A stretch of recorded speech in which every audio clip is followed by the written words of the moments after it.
Assalamualaikum warahmatullahi wabarakatuh.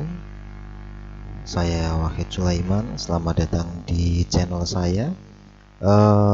Pada kesempatan kali ini kita akan mempelajari statistik bagian yang ketiga dari lanjutan video sebelumnya, yaitu tentang penyebaran data. Yang mana untuk penyebaran data nanti kita akan mempelajari yang pertama yaitu tentang jangkauan. Yang berikutnya adalah jangkauan antar kuartil. Berikutnya jangkauan semi interkuartil atau yang disebut biasanya dengan simpangan kuartil. Yang keempat adalah simpangan rata-rata. Berikutnya simpangan baku atau standar deviasi. Dan yang terakhir adalah ragam atau variansi. Oke, kita mulai untuk yang pertama yaitu jangkauan. Sesuai dengan pengertian yang telah dituliskan, bahwa jangkauan adalah nilai yang didapatkan dari data terbesar dan dikurangi dengan data terkecil. Dapat kita tuliskan dalam rumus yaitu J untuk jangkauan. J untuk jangkauan yaitu X maksimum atau nilai maksimum dikurangi dengan X min atau X minimum. Contohnya, nah kita buat sebuah contoh dari kasus analisa Satgas COVID-19 selama 7 hari.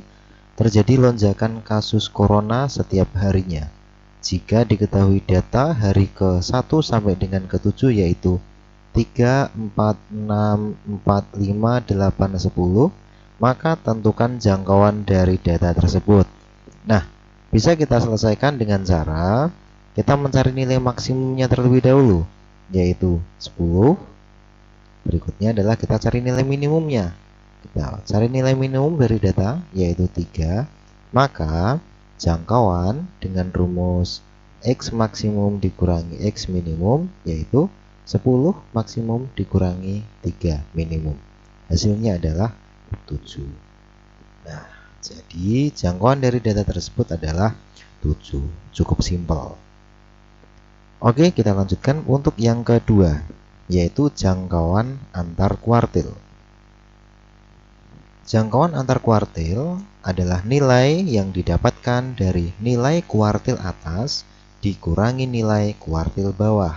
Nah, tentunya kalian masih ingat bagaimanakah cara mencari nilai kuartil. Apabila kalian lupa, maka kalian bisa mengikuti kembali video tutorial saya yang sebelumnya yang nanti bisa kalian dapatkan di deskripsi yang ada di bawah. Oke, kita lanjutkan.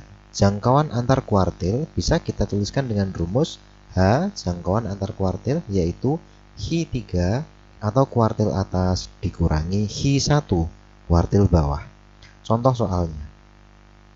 Masih kita menggunakan soal yang sama. Dari hasil analisa Satgas COVID-19 selama 7 hari didapatkan data yang pertama 3, 4, 6, 4, 5, 8, 10. Nah, tentukan jangkauan antar kuartil dari data tersebut. Cara menyelesaikannya yang pertama adalah data kita urutkan mulai dari yang terkecil sampai dengan yang terbesar. Dari data itu kita ambil nilai tengahnya yang disebut dengan kuartil 2. Kenapa kita mencari kuartil 2? Padahal yang dibutuhkan kuartil 3 dan 1.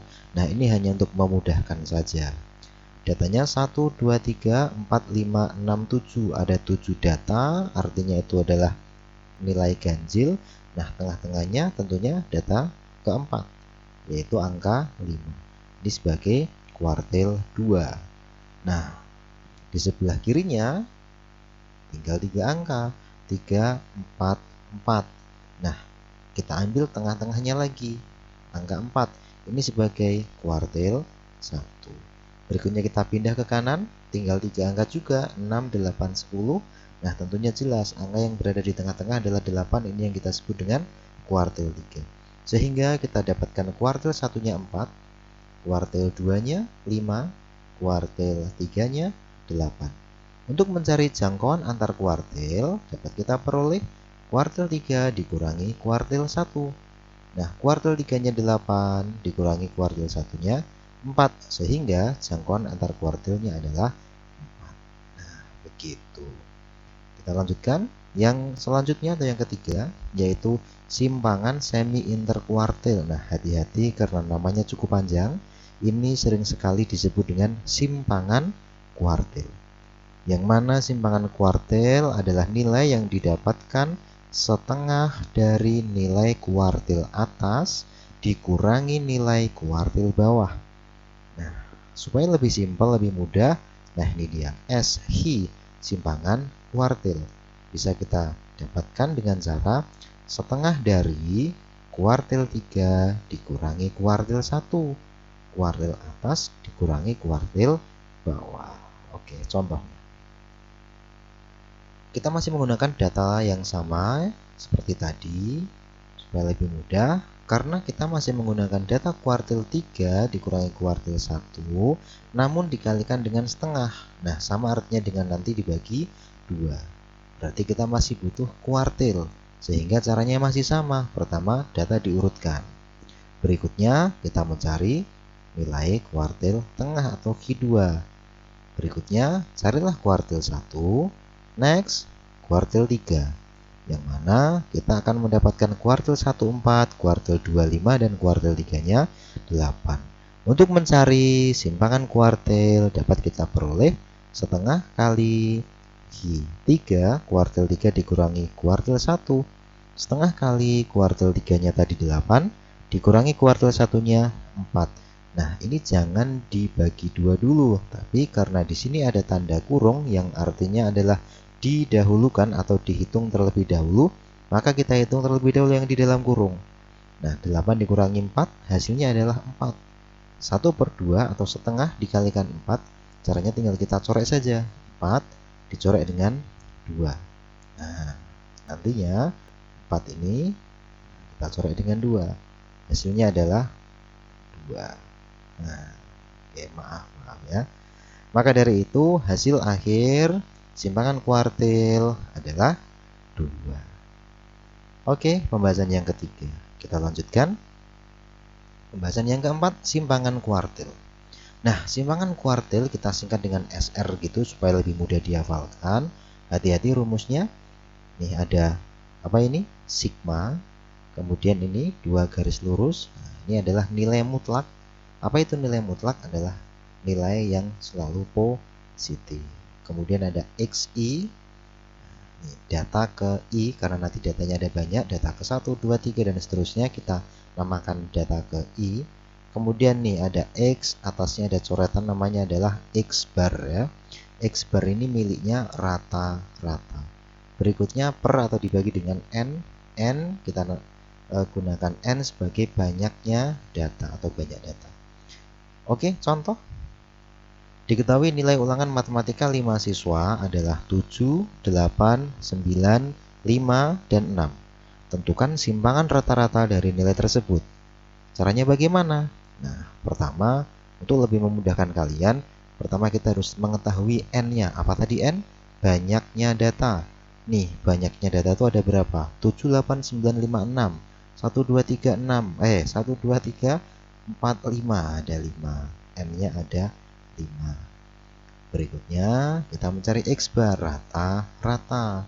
Nah, sama seperti yang dulu pernah kalian pelajari tentunya, mungkin di SD kelas 6 atau mungkin di SMP.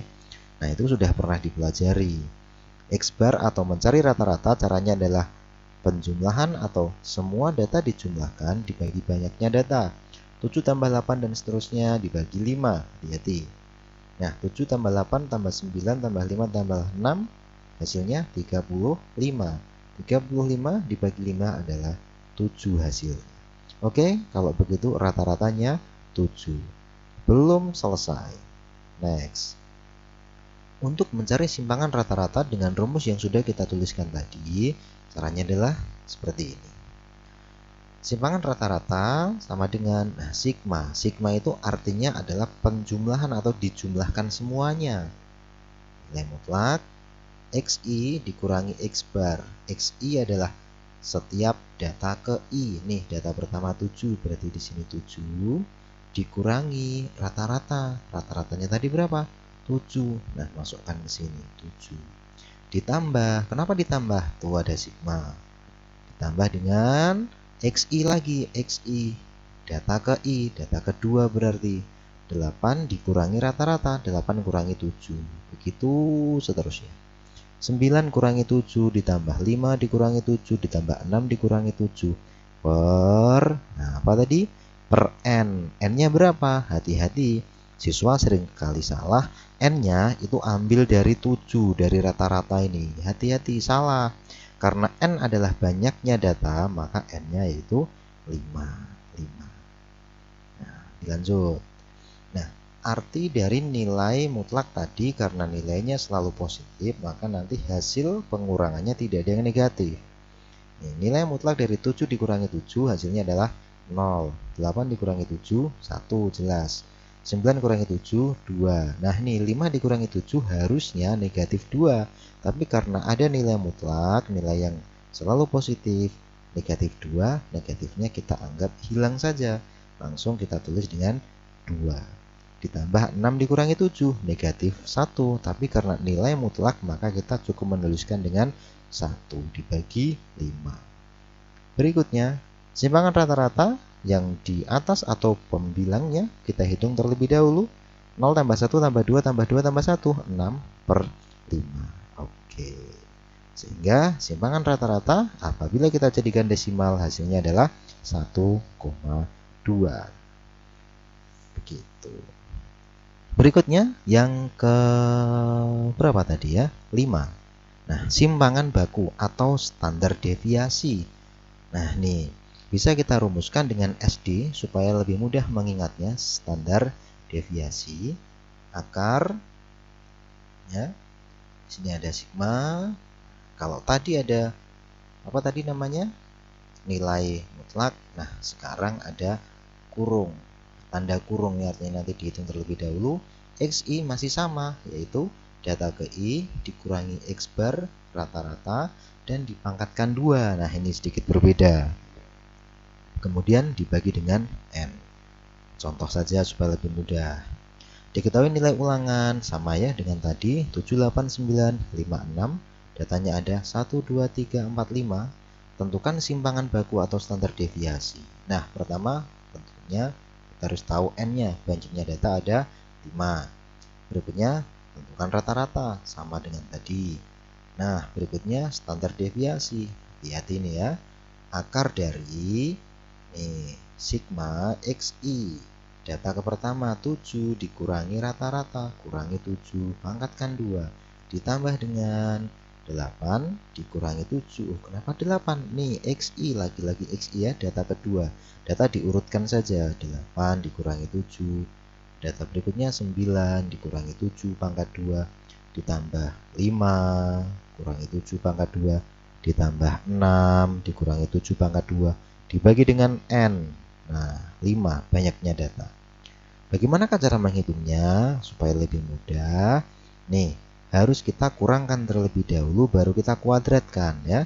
7 kurangi 7 0 kuadrat tambah 8 kurangi 7 1 kuadrat dan seterusnya. 6 kurangi 7 negatif 1. Nah, ini negatifnya masih ada karena bukan nilai mutlak. Nah, ini kurung biasa. Lanjut. Kita pindah ke sampingnya.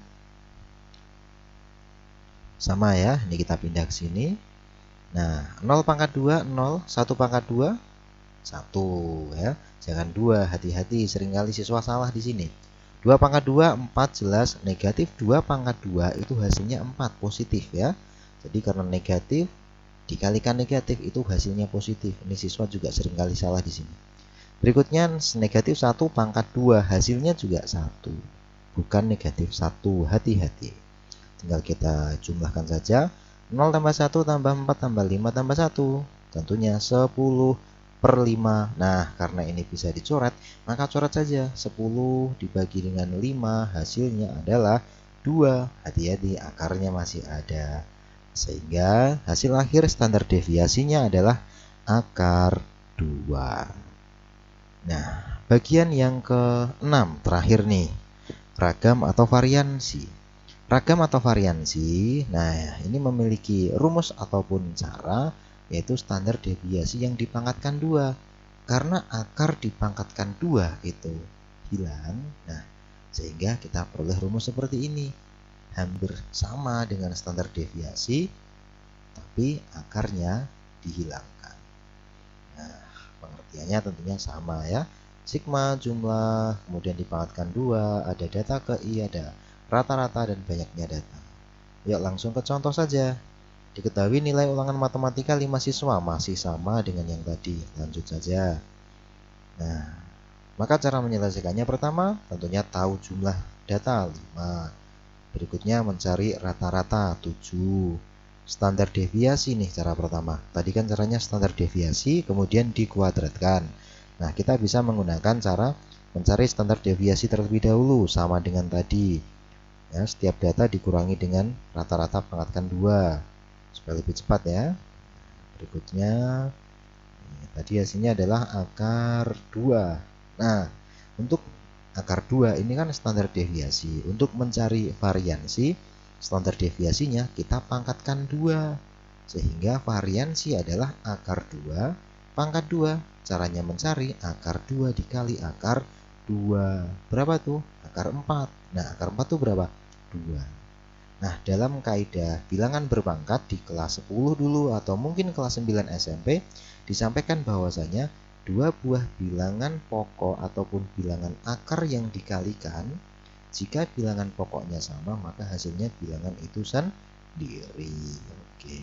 Nah, variansinya 2. Atau misalkan Kak pakai seperti ini terlalu panjang. Oke, kita langsung saja. Seperti yang rumus tadi kita tuliskan tanpa akar. Berarti langsung ya. XI data pertama 7 dikurangi rata-rata dikurangi 7 pangkat 2 ditambah 8 itu data kedua dikurangi 7 dari rata-rata pangkatkan 2 dan seterusnya, kemudian dibagi 5 jangan lupa. Nah, 7 kurangi 7 0 pangkatkan 2, 8 kurangi 7 1, 9 kurangi 7 2, 5 kurangi 7 negatif 2, 6 kurangi 7 negatif 1 pangkat 2, 0 pangkat 2 itu 0, 1 pangkat 2 itu 1, 2 pangkat 2 itu 4, negatif 2 pangkat 2 4, negatif 1 pangkat 2 1 dibagi 5, 10 bagi 5 2. Nah, ragam atau variansinya 2. Oke, selesai.